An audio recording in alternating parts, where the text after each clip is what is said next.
I am here with Dr. Alice Sager, who is a philosophy professor at Portland State University. Thanks so much for joining us, Dr. Sager. Thank you, Sahar. So a lot of people talk about open borders, but what does that even mean? Yeah, it's actually a good question because I think a lot of people, when they hear open borders, they have certain preconceptions about it, and people get into arguments about open borders without necessarily understanding the same thing. So when I say open borders, I mean a world in which everybody can travel anywhere and can settle. So you can cross a border, but you can also decide to live there if you choose to. And the example I often give, I live in Portland, Oregon right now, and we live across, Portland, Oregon is across the Columbia River from Vancouver, Washington. And I have colleagues that live in Washington, and they drive to Portland every day to come and work, and then go back home to Vancouver, Washington. And if you drive across the bridge to Vancouver, there's no checkpoints. You know, there are no border guards. There are none of those horrible full body scans that you have to go through the airport. In fact, if you're not paying attention to the signs, you probably wouldn't even notice that you've left Oregon. And I actually checked this yesterday for our conversation, and about how to get residence in Vancouver, Washington. And apparently all you need to do is you need to establish that you intend to live in Washington. And you can do that by purchasing a property that you plan to live in. You can do it by registering to vote. What was the other one? I can't remember the other conditions, but it seems to be, it is a very straightforward process. So an open border world would be a world in which, moving from, say, Portland to Vancouver, British Columbia, would be the same, or moving from Tijuana to San Diego, would be, exactly the same as going from Portland to Washington. And let me maybe make the point a little bit more abstractly. And what I want to say is, right now we live in a system that produces illegality. And there's a debate among philosophers and social scientists and journalists, for that matter, about what should we call immigrants that don't have the legal authorization to be in a territory. And there's a very ugly term that's somewhat fallen out of favor, thankfully, illegal immigrant.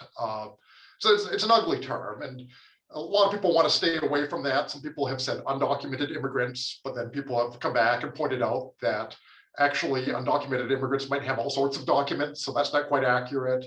I think Joseph Cairns, who's a major theorist in this area, uses unauthorized immigrants.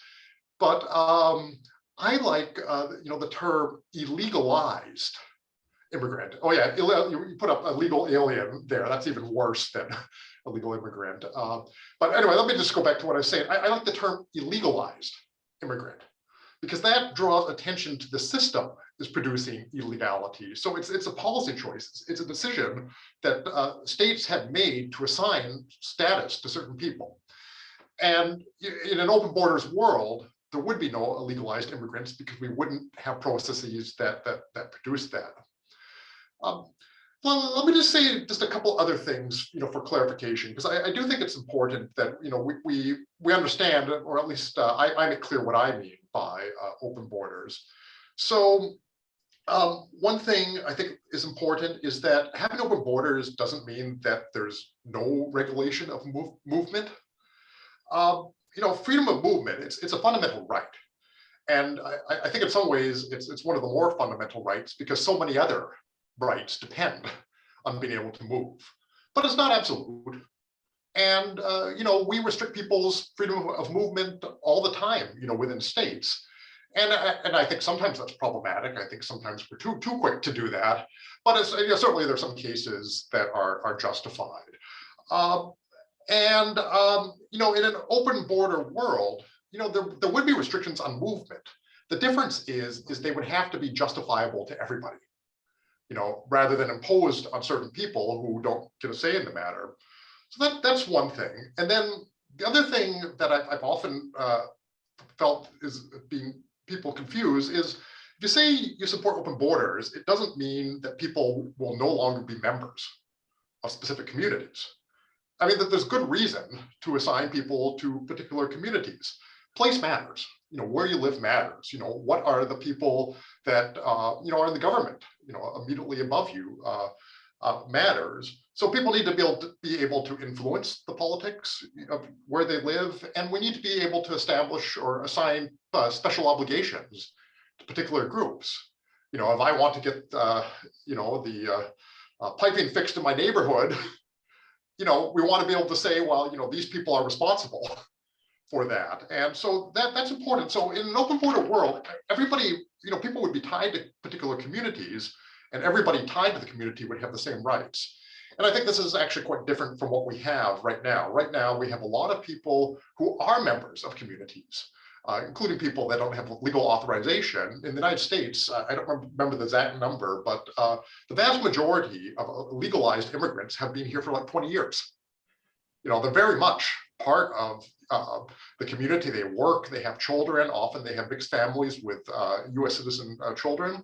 But right now we have a world in which we have community members who are defined as having subordinate status and fewer rights. In an open border world, that would be different.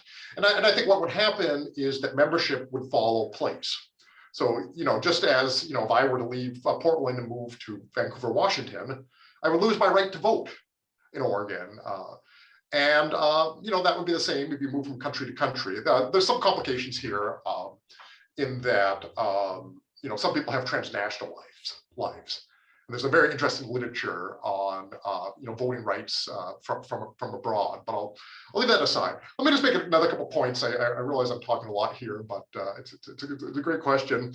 I wanted to say that, open borders doesn't call for the abolition of the state. So there's another literature that I think is really interesting and important. It's the no borders literature. And the no borders literature, as I understand it, is more radical than the open borders literature. The no borders literature, it tends to be anti-capitalist, anti-statist, so it calls for the abolition of states. Anti-racism is fundamental, and it's very much influenced by anarchist traditions. And I think the no borders literature makes some really, really important points about why borders are problematic. I'm not a no borders theorist, largely because I haven't found myself convinced by a more positive vision of how we would implement a no borders world. I think there's some really interesting work on, on the commons and, thinking about the world in that way. And I'd love to be convinced, but I'm not yet. So I'm actually, by being an open borders theorist, I'm being a little bit conservative here. And let me just, I guess this can be my final point. I often hear when people say, you support open borders, they say that's crazy. There's going to be chaos if you ask for open borders. And I think it's important to say there's a difference between arguing for open borders and implementing open borders. And if we're thinking about politics, obviously it's going to take a while to do that, and we're going to have to think about changing a system where a lot of violence is used to exclude people to an open system. That's going to take time, but to say that you support open borders doesn't necessarily mean, tomorrow we're going to implement it. We'd have to think about that. I'll stop there.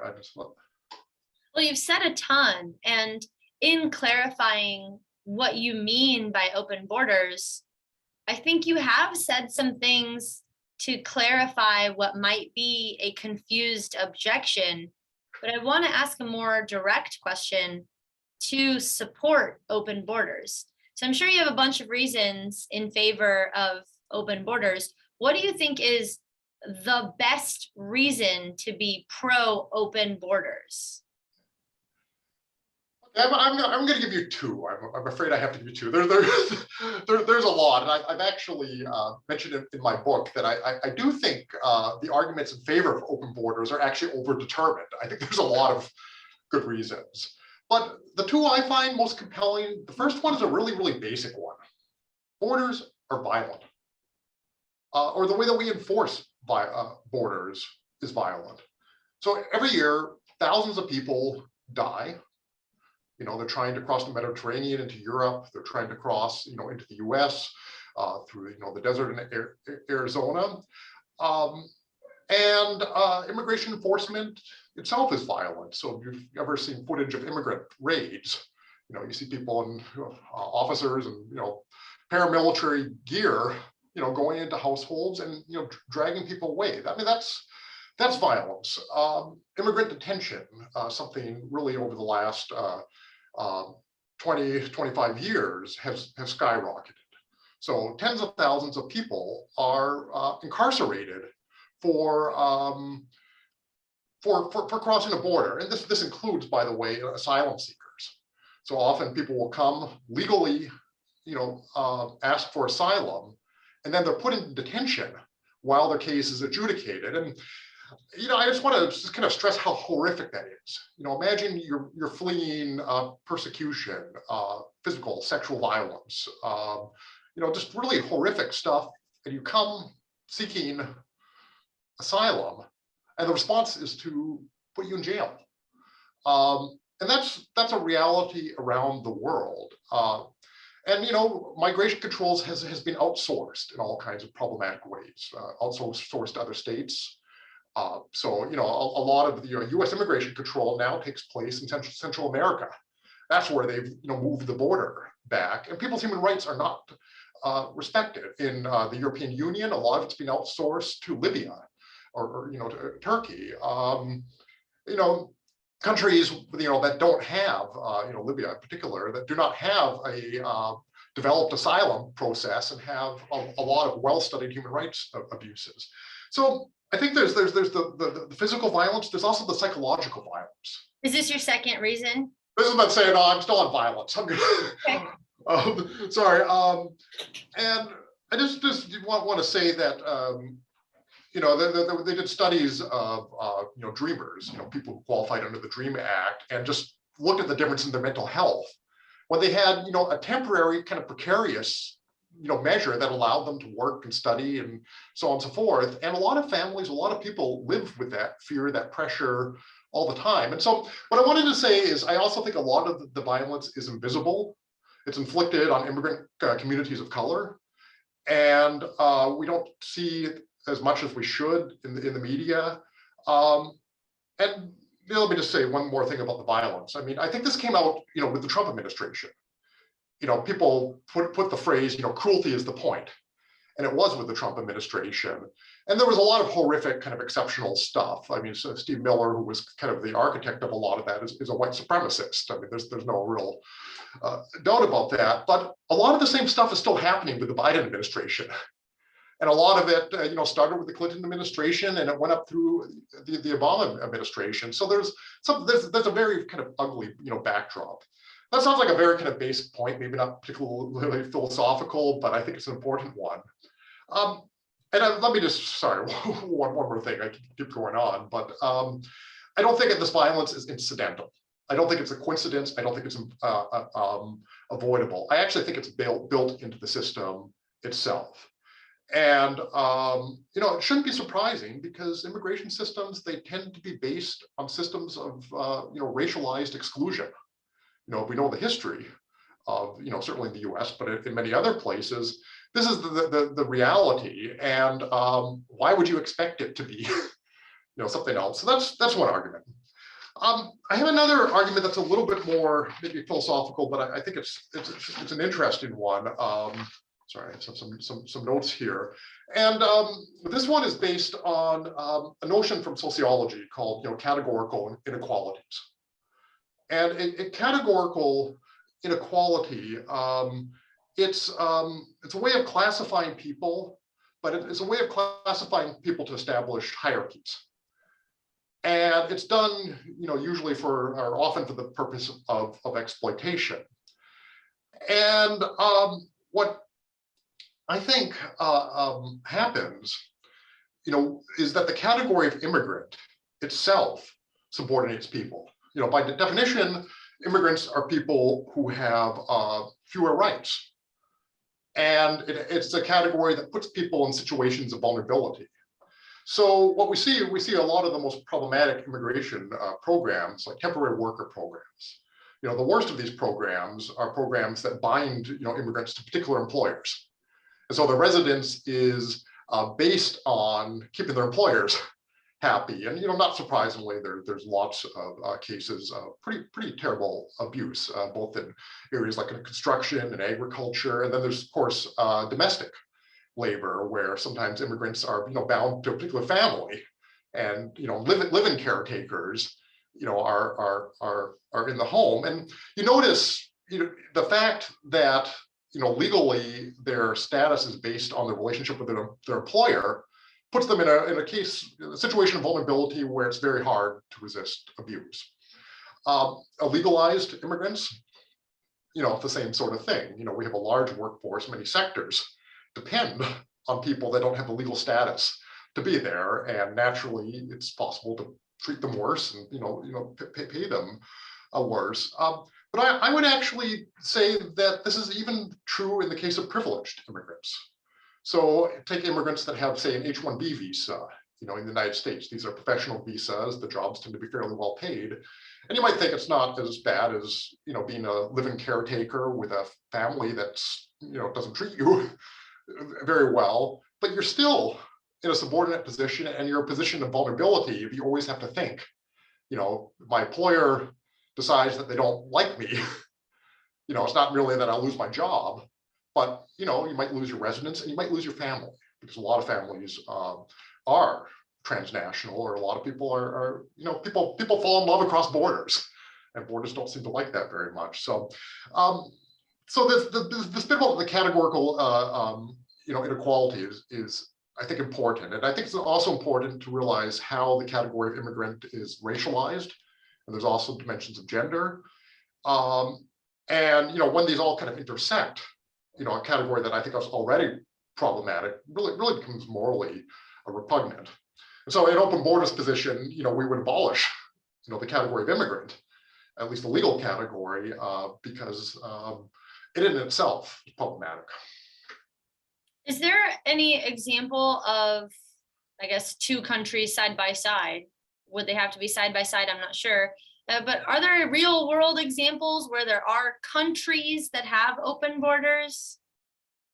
Well, the European Union is the case that immediately comes to mind, and there's been some backsliding in open borders with COVID, but before with some of the large influx of refugees to Europe. But open borders was negotiated into the European Union, and it was phased in as more and more countries were included. So I think it's a pretty good example, and it's a pretty good example of how politically you can implement open borders, including eventually, with some countries that, mean income or whatever tended to be lower than in others. I think another example I find really interesting, it's under actually South America, and it's under the Mercosur residence agreement, and they have a system. And again, there's been, I think, some backsliding there, but they had a system where you could basically go anywhere in the Mercosur countries, and you could get a work permit. And so you can, like, a work permit for 2 years was very kind of straightforward, and then if you stayed longer, I don't remember the exact period, I think it was 4 years, you could apply for permanent residence. And so that was one case. Ecuador had done some really kind of daring stuff with open borders built into its constitution, and it was actually opposed by other countries, and there was actually pressure put on Ecuador to change that, which is interesting. So I think there's plenty of examples. And I guess the other thing I would say about real world examples, I do think it's useful looking into countries. The United States, it's a geographically large place. It's a diverse place. It's a politically fragmented place in a lot of ways. But if I want to move, from Alabama to, Washington, or anywhere within the country, we actually have that. And people will suggest that that's different, but I'm not sure it's as different as people think. Interesting. Interesting. So I'm curious, you mentioned COVID and you are definitely pro open borders. Has the pandemic changed your pro border open border policy or theory? You know, a lot of people asked me that. I think some people a bit sarcastically. Okay, you still believe in open borders, Alex? Um, and you know, I think it actually sharpens, you know, what I think about it a bit. As I think I said in my earlier remarks, being open borders doesn't mean that there can never be any mobility restrictions. And but what it would mean is you would have to be able to justify them to everybody. And you know, I think what we saw with COVID, um, well, let me be careful. I mean, I'm not a public health expert, but you could imagine that there might be, you know, in a public health emergency, you know, reasons to restrict movement. Certainly, there's reasons to regulate it, but I don't think that means necessarily shutting down borders. Or if you do, you have to think about if there's, you know, just take Canada. You know, if you really think that it's necessary to shut down the border for public health reasons, it doesn't make any sense to let a US citizen, you know, go back and forth, but not a Canadian citizen. You know, rather you need the same sort of precautions for everybody. So there might be reasons to regulate borders, but then you have to ask, you know, are there other measures available? You know, do you need to close down the border, or can you get people to isolate, you know, after, you know, arrival, and can you better use testing and things like that? And I think in a lot of cases, often there are other measures that are equally or maybe even more effective that can be implemented. So I don't think it changes the large point about open borders. I do think, though, you know, what I did become clear is that COVID-19 has been abused in many cases by government. And right now we have in the US, the Trump administration found this really kind of obscure public health clause, Title 42. And Title 42 basically allowed them to turn away asylum seekers on public health grounds. And so they implemented this, and so we have people in, you know, the U.S.-Mexico border, you know, trying to claim asylum, which they have a legal right to do under U.S. law and international law. I mean, this is something that's, you know, perfectly normal. And they would come to checkpoints and they would say, you know, I'm being persecuted, and you know where I'm coming from, I would like to claim asylum. And then you're supposed to get a hearing, and if they think there's a credible fear, then you're brought into the country, and then they start a process to adjudicate that. And what Title 42 allowed the US government to do is to summarily turn away people. And, you know, again, this is people, many who have traveled, you know, thousands of miles, often, you know, suffering pretty horrific violence. They've been camped out at the US, you know, Mexico border, often, you know, with children, and, you know, they're exercising what they have as a legal right under US law. But Title 42 allows, you know, the government to say, oh, you know, we're not even going to consider your claim. And I mention this because, you know, a lot of activists, NGOs, human rights advocates thought the Biden administration would get rid of this because it was clearly a pretext. You know, it wasn't based on the public health needs, but rather it was a pretext to turn away immigrants. But the Biden administration has maintained it right now, so it's in place, you know, right now, and that was justified by COVID. And there's examples in other places where COVID becomes an excuse to push through pretty harsh policies. Is there anybody who is not affected by this open border question, and who is affected if not everybody? Does this debate matter to every human all over the planet? Well, I mean, people are more or less affected, right? I mean, everybody's going to be affected in some way. People who have positions of privilege, you know, wealth, are, you know, tend to be less affected, partly because they can find legal means to cross borders if they wish, or if they wish to isolate themselves, you know, they can also do that. And this is, you know, one of the things that a lot of people, you know, working on questions of immigration have noted, there's a huge, I would say, inequity in the ability to travel and the ability to resettle, visas or passports. If you have a U.S. passport, there's an awful lot of places in the world you can go without getting a visa prior, to leaving. And if you have passports from many other places in the world, there is really no realistic legal way to cross a border, into a place where you would want to live. And so open borders, I think it would, if it was global, it would certainly benefit people in countries where there's a lot of resources and a lot of efforts to prevent them from leaving. And that's something to keep in mind. The border control is a multi-billion-dollar industry. It's militarized, it's corporate, it's a lot of money, and as I say, a lot of violence going into it. So that would be a big difference. Maybe you can follow up some questions, because I'm just there's other things I could say, but maybe let me know what would be helpful here. Yeah, well, I was just curious who would be affected and who would not be affected. It sounds like your answer is the unwealthy would be the most affected by not having open borders.